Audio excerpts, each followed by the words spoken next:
রায়পুরে ভাড়া বাসায় একই পরিবারের 4 জনকে গলা কেটে হত্যা, গণপিটুনিতে ঘাতক নিহত। দেলোয়ার হোসেন পাটোয়ারির পাঠানো প্রতিবেদনে দেখুন বিস্তারিত।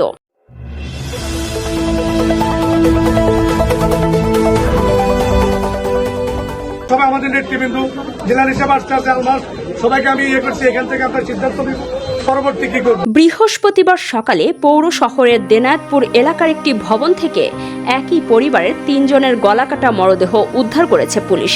বাকি একজনকে আশঙ্কাজনক অবস্থায় উন্নত চিকিৎসার জন্য ঢাকা পাঠানো হলে পথিমধ্যে তিনিও মৃত্যুবরণ করেন। নিহতরা হলেন শাহিনুর বেগম, তার বড় মেয়ে সাইমা, মেজ মেয়ে কলেজ শিক্ষার্থী ইকরা আক্তার এবং ছোট মেয়ে শিফা আক্তার। তাদের বাড়ি কুমিল্লা জেলার হোমনা থানাধীন লটিয়া গ্রামে। তারা ওই এলাকায় ভাড়া বাসায় থাকতেন। পুলিশ ও স্থানীয় সূত্রে জানা যায়, কয়েক বছর আগে শাহিনুর বেগমের স্বামী মোহাম্মদ কামাল বিদ্যুৎ স্পৃষ্ট হয়ে মারা যান। এরপর থেকে 3 মেয়ে ও এক ছেলেকে নিয়ে তিনি ওই বাসায় বসবাস করছিলেন। বৃহস্পতিবার সকালে দুর্বৃত্তের ধারালো অস্ত্রের আঘাতে শাহিনুর ও তার 3 মেয়ে গুরুতর আহত হন। পরে তাদের হাসপাতালে নেওয়া হলে কর্তব্যরত চিকিৎসক শাহিনুর, ইকরা ও শিফাকে মৃত ঘোষণা করেন। গুরুতর আহত সাইমাকে আশঙ্কাজনক অবস্থায় ঢাকা পাঠানো হয়েছে।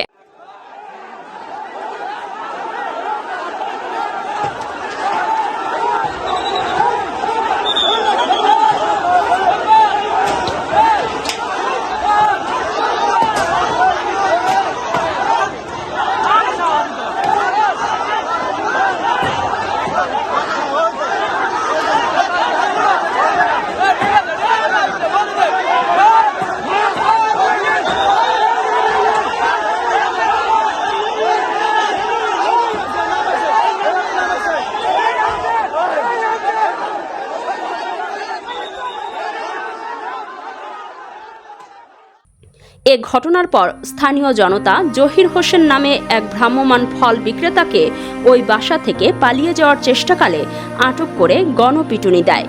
গুরুতর আহত অবস্থায় তাকে চিকিৎসার জন্য লক্ষ্মীপুর সদর হাসপাতালে পাঠানো হলে তিনিও মৃত্যুবরণ করেন। রায়পুর সার্কেলের সহকারী পুলিশ সুপার মোহাম্মদ আব্দুর রাশেদ বলেন, ঘটনায় 3 জন নিহত হয়েছেন। একজনকে আশঙ্কাজনক অবস্থায় ঢাকায় পাঠানো হয়েছে। সন্দেহভাজন এক যুবককে জনতা গণপিটুনি দিয়েছে। ঘটনাস্থল ও আশপাশের পরিস্থিতি বর্তমানে নিয়ন্ত্রণে রয়েছে।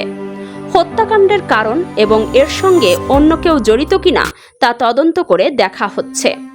প্রতিবেশী জনৈক মহিলা বলেন, চিৎকার শুনে আমি তাদের বাসার সামনে গিয়ে ডাকাডাকি করলে চিৎকার থেমে যায় এবং কোনো জবাব পাইনি। পরে জানালা দিয়ে এক ব্যক্তিকে কিচেন রুমের দিকে যেতে দেখি। দেখছি বাইরে যে বাইক করছে মা মেয়ে সাইডে দৌড়ে বাইক করছে। ওই ছেলেটা দর্শনের উদ্দেশ্যে গেছে, কারণ ও নেশা করা ছিল না। ও নেশা করতে যখন জানালাগুলো লক করতেছে জানালাগুলো, তখন বলতেছে এই জানালা লক করা ঠিক আছে, বলতেছে নাকি কলে আমি কল ঠিক করতে আসছি। এই সন্দেহ লাগছে আর উনি আসি মনে আপনার। হ্যাঁ আরে ডাক দিয়েছে জানালা দি নাসরিন কই আমি কি আপা কি হইছে কয় তো গো সিফাতের মাগো রুমে সিল্লা হুনা যায় হে সাইডে তুই হুনস নাই কি আপাই কিছু হুনি নাই তো কিছু জানি না হেয়ারা হেতে না আইছে আই জানালা দিলে নি দেয় বলে হলা হে গিয়া ঘুরাঘুরি করে। আপনারা এই ব্যাপারটা কখন জানছেন? ভাই আমি কিছুই শুনি না, আমি কিছু জানিও না। আমাদের পাশে একজনের ডাকে আমাদের এনে ফোন দিছে মাইয়া না আমরা ভাই বা আপা হেজেরে আসলে রেডি থাকতে কইেন আমি আসলে বা আয়া মাইয়া আপনার মেয়ে? হ্যাঁ আমার মেয়ে। আর ছোট একটা নাতি না আপনাদের বাসা না, ওদের বাসায় কি হয়েছিল এটা আপনি কি জানেন? আমি কিছু জানি না, একটু আওয়াজও শুনি না। আপনার তো ভাড়া পেয়ে পাশে, তারাও কি ভাড়া পেয়ে পাশে? তারাও কি ভাড়া থাকতো? ওদের বাড়ি কোথায়? এটা অনেক দিন যাবত। ওদের বাড়ি কোথায়? ওদের বাড়ি কুমিল্লা। কি করে ফ্যামিলিতে? না হেরা কিছু করে না, হেরা স্বামী মারা গেছে অনেক দিন আগে। ফ্যামিলিতে কয়জন? তারা ফ্যামিলিতে কয়জন? হেরা ফ্যামিলিতে মামি 3 জন আর মা 7 জন আছে। ছেলেটা আশেপাশে আর সবগুলোই নেই। প্রথমে ভাবছিলাম তাদের কোনো আত্মীয় হবে, হয়তো কোনো বিষয় নিয়ে ঝগড়া করছে।